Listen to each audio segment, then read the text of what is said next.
Meanwhile, Canberra called for a peaceful resolution to the increasingly tense situation, but it said it would not sit by and watch China dominate the South China Sea. Australia's RAF Operation Gateway P-8A Poseidon maritime surveillance aircraft began flying daily missions over the SCS. As important, Australia began publicising imagery of China's rapidly expanding maritime activities there. India, increasingly concerned about China's expansion into the Indian Ocean, belatedly enhanced maritime cooperation with the other members of the Quad, Australia, Japan, and America. The four countries began planning for combined SCS dissuasion operations. China often leaked reports that Xi Jinping had ordered the PLA to be able to take Taiwan by force by the year 2020. As January 1, 2020 dawned, Xi also had his eyes on the SCS as an achievable objective that year. The two objectives were inextricably linked. The SCS would be taken first. On January 21, 2020, Xi ordered 5 large island-building dredges to deploy from Hainan Island, along with auxiliary vessels and equipment associated with the initial SCS artificial island construction. Their destination, Scarborough Shoal, 124 miles off Luzon, claimed by the Philippines but effectively owned by China since it illegally took control of it in 2012. American and other countries' intelligence organizations quickly detected the movements. An artificial island at Scarborough Shoal would provide the PRC an air and naval base that would block American military entry into the SCS via the Bashi Channel. It would also provide a southern avenue of attack for a Taiwan invasion. In response, the U.S. and the Philippines agreed to increase military presence around Scarborough Shoal.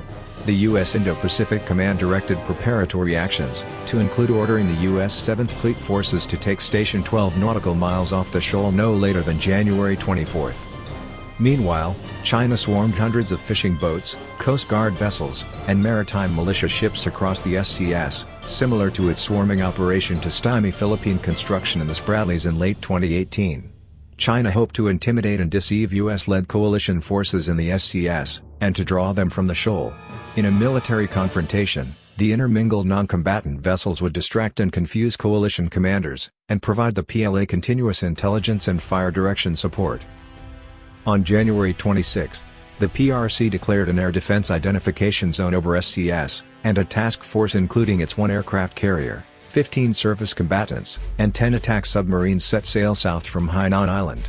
Simultaneously, PLA Air Force deployed fighter attack aircraft to Hainan and bases along China's southeast coastline, to include squadrons of Su-27 flankers and FB-7 Flounders capable of maritime strike operations. PLA rocket forces opposite Taiwan and southeast China were placed on highest alert, armed with multiple regiments of short and medium-range ballistic missiles. Russian naval and air forces in Far East Military District were placed at a heightened state of alert, at Beijing's request. Beijing and the Russian Federation conducted increasingly sophisticated military exercises together for nearly a decade. China hoped Russia's perceived possible military engagement would help dissuade the U.S. from fighting for the SCS. Although Russia sent back-channel messages to Washington it would not engage in a fight for the SCS, the United States and Japan began contingency planning. Globally, Beijing orchestrated mass demonstrations and peace protests by its United Front organizations in major cities. Simultaneously, it accelerated cyber attacks and began sabotage operations in enemy countries to disrupt military operations and national-level decision-making processes. But Beijing's coercive deterrence and political warfare campaigns had already failed. Washington, having thrown off a nearly 4-decade policy of appeasement towards China, prepared for military confrontation. With Japanese air and naval forces, U.S. forces assigned to Japan were ordered to heightened alert status. Additional combat aircraft were deployed to the region, and naval surface combatants were deployed to the southern Ryukyu Islands. Additional Japanese ground forces deployed to the Nansei Shoto area, equipped with anti-ship missiles. Well aware that hostilities in the SCS could fatally threaten Taiwan, Taipei placed its armed forces on highest alert as well, and began civil defense preparations. The U.S. Navy's forward-deployed aircraft carrier, the USS Ronald Reagan, sailed east of Okinawa with a battle group, and a second carrier battle group set sail from San Diego. 2 additional squadrons of F-22 stealth fighters were deployed to the Pacific, 1 squadron to Kadena Air Base on Okinawa and the other to Guam. Meanwhile, B-2 stealth bombers deployed to Guam. U.S. Marines quickly established a series of small island outposts and embarked on small amphibious platforms spread across the region. Armed with anti-aircraft and long-range anti-ship missiles, the Marines would contribute significantly to the coalition's SCS anti-access/area denial strategy. Army forces with similar capabilities began deploying from U.S. bases to Japan.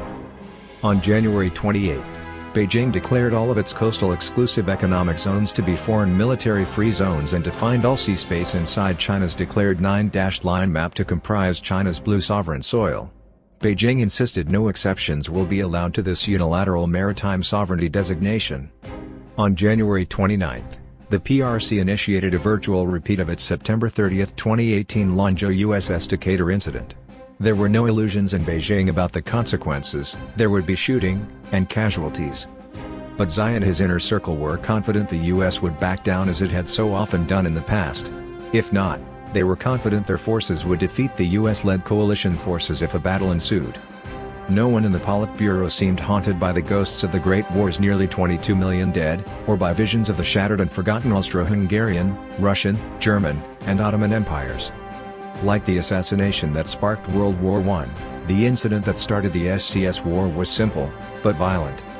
A PRC-flagged fishing ship, with the Chinese Coast Guard cutter escort, made a beeline track directly towards the USS Chancellorsville, a U.S. 7th Fleet guided missile cruiser. Despite the Chancellorsville's radio warnings to the Chinese ships that they were on a collision course, the two Chinese ships continued directly towards the U.S. ship. After attempting to evade the oncoming ships and exhausting all other peaceful options, the Chancellorsville fired 4 warning shots fired from its forward 5-inch gun. Within minutes, the PLA Navy-guided missile destroyer Lanzhou, DDG-170, operating over the horizon some 100 nanometers away, fired a salvo of 4 YJ-62 long-range anti-ship cruise missiles. Thus, China began its war for the South China Sea.